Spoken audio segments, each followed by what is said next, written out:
ko belebeleba de kɛra maa ɲinaw fa ye vidéo partager a m'an ka partenaire fo n'o ye te Ashura ye a ka foli ye a belebele bɛ yan o ma aga c'est le meilleur te a ɲina a ka te Ashura min gu dɔ b'a la kabako don o tɛmɛlen kɔ balimaw n bɛ min fɔ a ye Mali armée ye kabako dɔ kɛ ne yɛrɛ ma da la k'a fɔ ja a ye ja diɲɛ don o don an ka armée in tɔ bɛ ka forder quoi e ja tubabuw mɛnna an kan donc ko belebeleba exploit ba dɔw de kɛra an bɔra ka communiqué dɔ sɔrɔ état major yɔrɔ la kabako kɛra Mali ni Burkina frontière la kabako kɛra est-ce qu'il y a faamu Mali localité djihadistes ye jahanama u ɲɛ la an bɛna tila ka na sɔnni sansan donc k'a ɲini aw fɛ a ka vidéo a ka partager a ka cœur bila a ka j'aime caya an b'an ka sherifukɛ fɔ yan Cheikh Sherif Tiyami Aidara kabako fura tigi ala ye sherifukɛ sɔrɔ kabako fura la fura minnu n'a ka ɲi bana baden ma tension diabète furudimi rɛndimi kɔdimi sherifukɛ ka numéro ye 78 78 03 03 Tiyami ka furaw kabako de b'a la ala kama a ye fura ninnu kɔrɔbɔ a k'a lajɛ sherifukɛ ka fura ye lakika yɛrɛ de donc o tɛmɛlen kɔ an ka foli bɛ se est-ce qu'il y a faamu an ka belebele n'an ka kutubu n'an ka waliw ma Seku Lasana Kanɛ belebele a dalen bɛ Segu a tɛ taa a tɛ mɔgɔ ci mais a mɔgɔw tɛ sa ni ko o ko ɲagamina a bɛ ɲɛnabɔ ale de fɛ yen n'a ye Lasana Kanɛ fo est-ce qu'il y a faamu an b'a ka mukadamu bɛɛ lajɛlen fo ala ka kutubu bɛ an kɔrɔ ka Cheikh Sala fo Kanjalo ale de fa ye Segu Dawuda Kanjalo dɔnnibagaw b'an ka jamana kɔnɔ u ka kuma a man ca o tɛmɛlen kɔ k'an ka partenaire filanan fo n'o ye sinafɔkɛ ye Damsa n'a ye Damsa fura mɛn Mali fantan naani bɛɛ sinafɔkɛ ka fura de don Damsa furaw réputelen don surtout diabète tension bɛ mɔgɔ minnu na diabète yɛrɛ a ka jugu o ma ni fɛn bɛɛ ye est-ce qu'il y a faamu o témoignage sɔrɔ donc a y'a ɲini a ka nin fura ninnu ɲini a ka u san donc rapidement n bɛ ka aw kɔnɔ est-ce que vous voyez ka sɔrɔ ka a tɔgɔ bɔtɔ filɛ n kɔnɔ ka sɔrɔ ka nouvelle dumanw da aw tulo kan je veux beaucoup de partage a ye cœur bila a ka j'aime caya parce que u kɛlen don ka nkalon d'an na k'an ka page signalé ka infraction kuntanw kɛ an ka page kan donc ka Segu Tunkara fo an ka victoire et gloire à présent ba Ben le cerveau ka foli bɛ yan donc maliyɛnw n bɛ ka aw de kɔnɔ partage la est-ce que vous voyez pour que ka vidéo ka a balancer an bɛ wagati min kɔnɔna la sisan donc je veux beaucoup de partage pour qu'an ka don nouvelle kɔnɔ nouvelle dumanbaw bɛ yen donc an bɛna an da don sisan d'un moment à l'autre n bɛ k'aw de kɔnɔ armée ye exploit ba dɔw de kɛ exploit belebeleba dɔw de kɛra an ka armée fɛ an bɛna an da don a la donc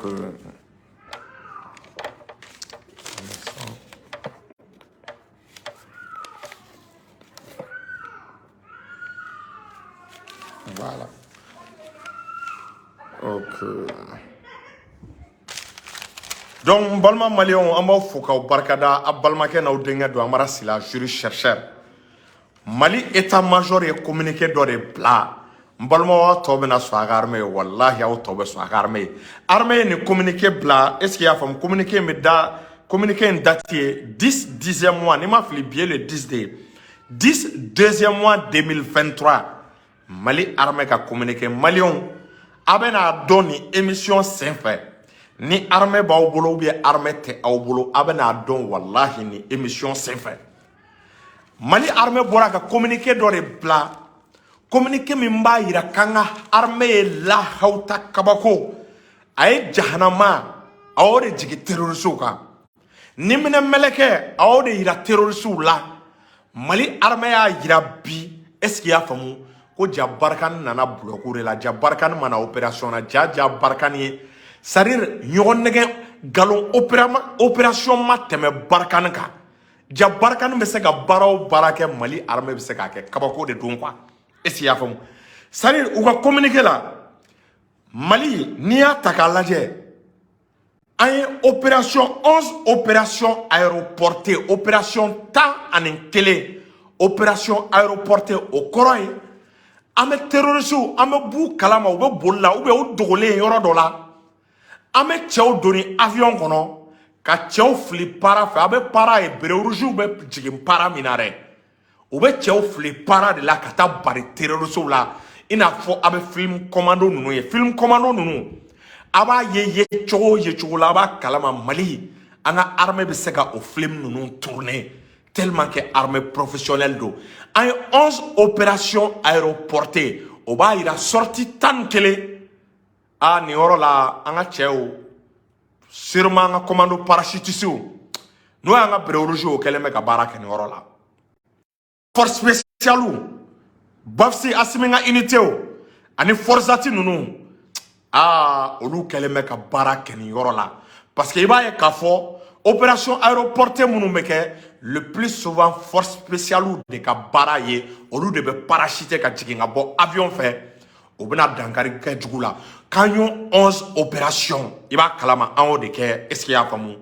nin wagati laban in kɔnɔna la a kɛra localité minnu na localité dɔ bɛ yen ko Kamitile ale ni localité dɔ bɛ yen ko Bafo ni Bafo fɔra o yɔrɔ jumɛn siège est-ce que i y'a faamu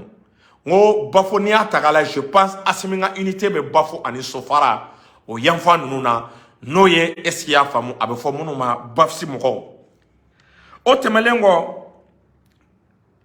yɔrɔ dɔ bɛ yen ko Sango laban est-ce que i y'a faamu ani Ɲɔrɔ mara la u y'an ka cɛw de donni avion na est-ce que i y'a faamu ka taa parachutiste larguer u taara sira da terroriste ɲɛ terroriste si ma balo u bɛɛ sara o yɔrɔ la mɔgɔ ma balo o t'a bannen yɛrɛ n balimaw an ka continuer tuguni an ka avion ye 16 missions de reconnaissance 16 missions de reconnaissance o kɔrɔ ye k'an ka avion u ye bɔko 17 de kɛ bɔko 17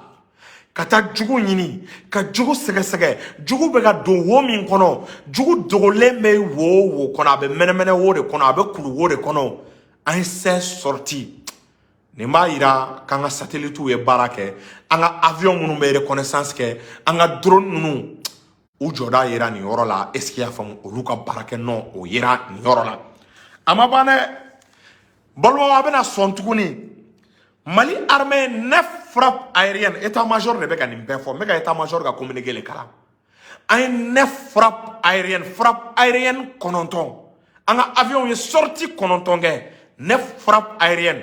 a b'a dɔn a kabako ye min ye an ka avion ka sortie 9 la c'est-à-dire an ye avion genre min utilisé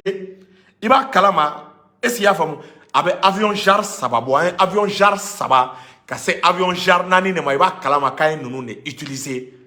an ka avion ka sortie la ça veut dire que avion bɛ Mali bolo n'a ye Mali diya bi ni kɛlɛ dɔ wulila a bɛ hélico wuli n'a y'an diya ni kɛlɛ dɔ wulila a bɛ Albatros wuli n'a y'an diya ni kɛlɛ dɔ wulila a bɛ Sukhoi wuli ni kɛlɛ dɔ wulila a bɛ fɔ min ma Super Tucano n balimaw Mali armée bɛ o lawuli k'o sen don kɛlɛ kɔnɔna la o de sen fɛ i b'a ye k'a fɔ an ye 9 frappes aériennes min kɛ an ka hélicoptère min n'a bɛ wele ko hélicoptère Mi-24P ale hélicoptère bɛ baara kɛ su a bɛ baara kɛ tile a précision c'est chirurgical ale hélicoptère n'i y'a ye baara la su fɛ k'a ye sanfɛ n'a bɛ yɔrɔ kɛ de quoi ni dibi bɛ a bɛ yɔrɔ kɛ de ko tile de bɔra ale hélicoptère lumière min b'a la infrarouge min b'a la dantan fɛn fɛn bɛ ka tɛmɛ tu kɔnɔ i b'a kalama k'a b'a capteur a b'a c'est à dire a infrarouge b'a bɛɛ capter k'a di pilote ma pilote bɛ frappe kɛ hélicoptère Mi-24P ale participera o tɛmɛlen kɔ tuguni hélicoptère avion jumɛn participera n balimaw a bɔra ka avion minnu réceptionné an ka Albatros L39 ale vitesse ka teli 1000 et quelques kilomètres/heure a bɛ yanni Gao kɛ est-ce qu'il y'a faamu 30 minutes kɔnɔna la wa n'a surunalen don Gao n'a bilala ka taa nord fan o fan a tɛ tɛmɛ 10 à 15 minutes kan n'i y'a ta k'a lajɛ ko Albatros L39 k'olu fana yera frappe la olu sen yera la i b'a ye ko Mali armée bɛ k'a détailler de avion min ye baara kɛ min ye baara a bɛ k'a bɛɛ de détailler tellement que a ka ca quoi o tɛmɛlen kɔ a ma ban dɛ a bɛ fɔ minnu ma k'an ka Super Tucano n balima olu fana ma ɲi dɛ olu ye avion brésilien de est-ce qu'il y'a faamu olu fana ka teli ko kabako n balima ko Super Tucano ninnu fana ye baara kɛ nin 9 sorties aériennes na ko Super Tucano k'u ye baara kɛ est-ce qu'il y'a faamu super tikano u fana u jɔda yira o tɛmɛlen kɔ nouvelle duman ba wɛrɛ fana bɛ yen tuguni n'i y'a ta k'a lajɛ n balimaw an ye bijoux min san an ye joyeaux min san maliyɛn bɛɛ kɛlen bɛ ka an ka armement dɔ ka kɛ fierté ye n'a ɲɔgɔn ka dɔgɔ farafinna n'a bɛ f'o ma drone by Akhtar TBD an balimaw ko drone ye sortie kɛ tuguni la ilaha illallah c'est pas possible ko drone ye kabako lamaga Mali ni Burkina frontière la n balimaw kan ka drone ye sortie de lamaga est-ce qu'il y a faamu drone ye frappe wɔɔrɔ de kɛ Mali ni Burkina frontière la c'est pas possible n balimaw c'est-à-dire su tɛ se ka compter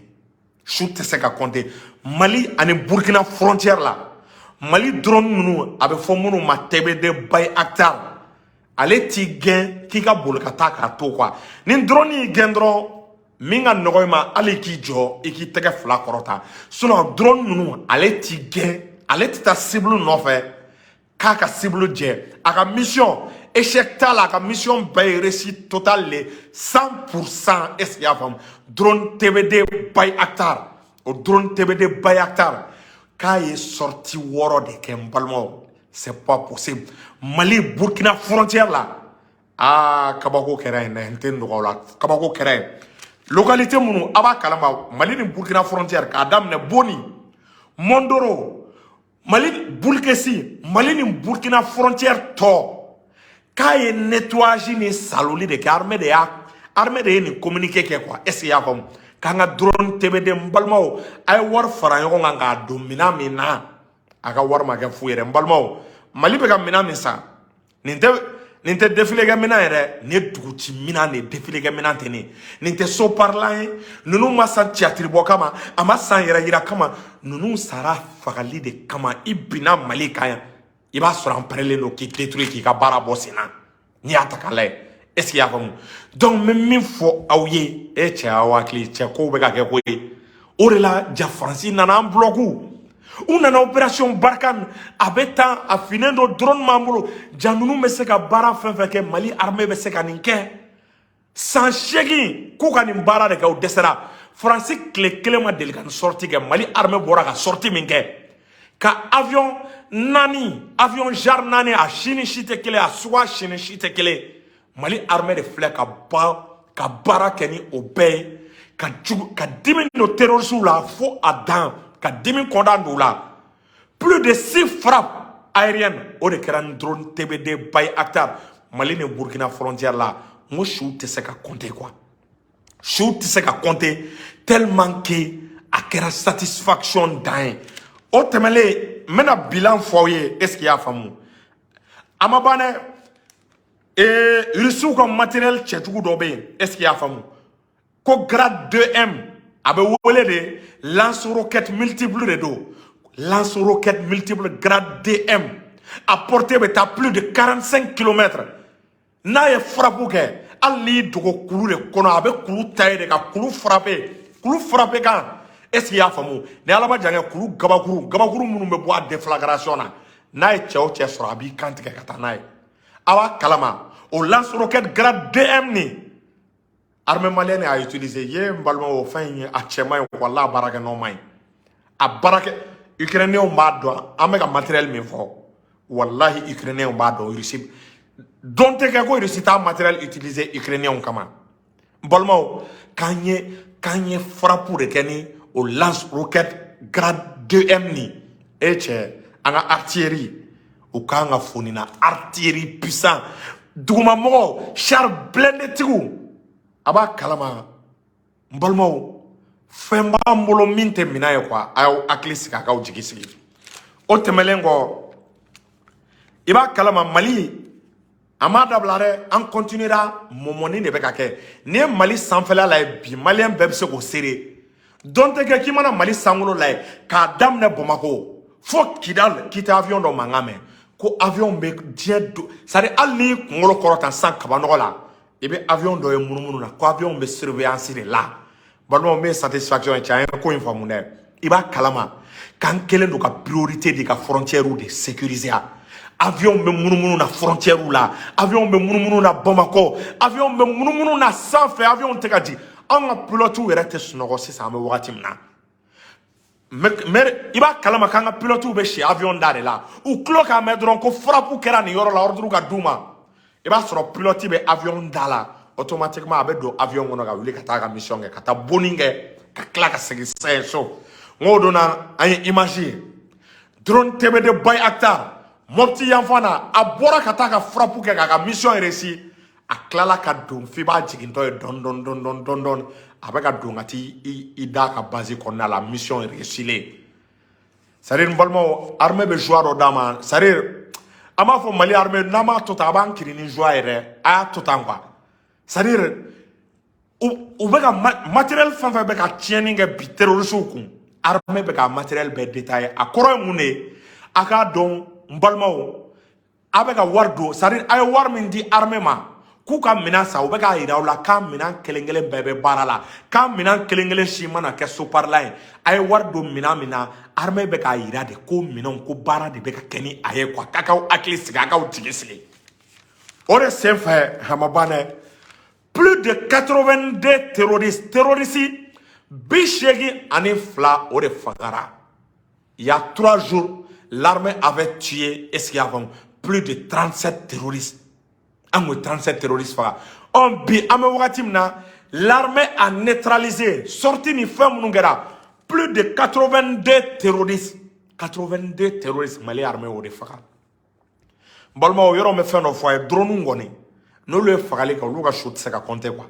Missile munu be drone na. C'est des missiles qui peuvent faire plus de 200 kilos. Des missiles à guidage laser. Ni missile felila, missile yɛrɛ de b'a ka cible ɲini. Ni cible bɛ ka boli, missile bɛ mouvement kɛ cible nɔfɛ fo ka taa cible atteint. Est-ce qu'il y a faamu? Balimaw, drone ka ni drone ye attaque min kɛ o su o tɛ se ka compter. I bɛ dɔ de fɔ quoi. Est-ce qu'il y a faamu?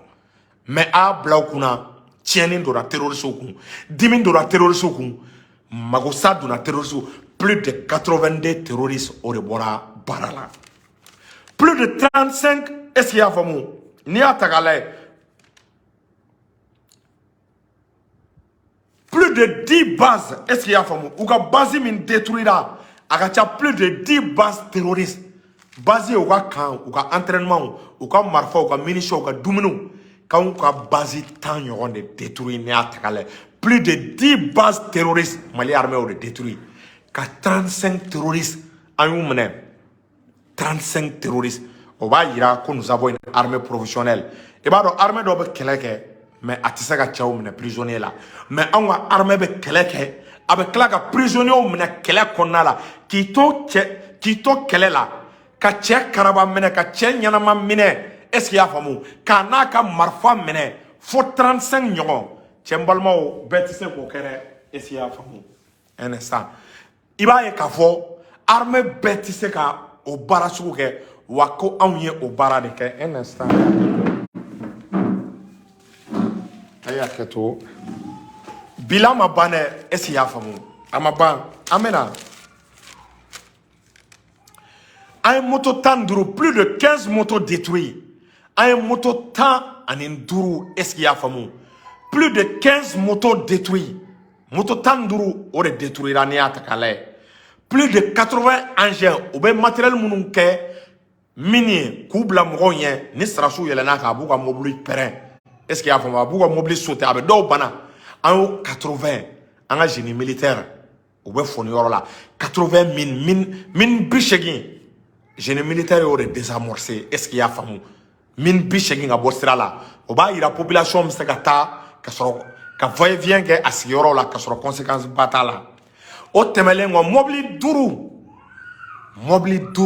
plus de 5 pick-up duru en haut de détruit. Est-ce qu'il y a famou terroriste au boulot en haut ka pick-up duru de bo barala. C'est-à-dire Mali armée avec fendama aka boni joie aka boni satisfaction. Balmo me secret do foye bi. Ni aye on be ka transition soutenir. Yoro ko do be ka kana munu te ko bentawe. Est-ce qu'il y a une transition ou non? Mais nous avons du souffrage. On man tabla, on l'an diminendo. Ka façon là, il va y avoir armée de victoire mingere. Armée de victoire de tête tortoire non. On debe joie di auma. On deba to dien dongo on me ka kele minga on me kele continuer. parce que vous pouvez Mali armée qui a bolo fait tout fende vous pouvez Mali armée humilié ni Mali armée humilié là on ben humilié là moi comme yela Mali armée ma 2012 Dien côté Dien maloate Dien la gauchité ou ma mine dans l'armée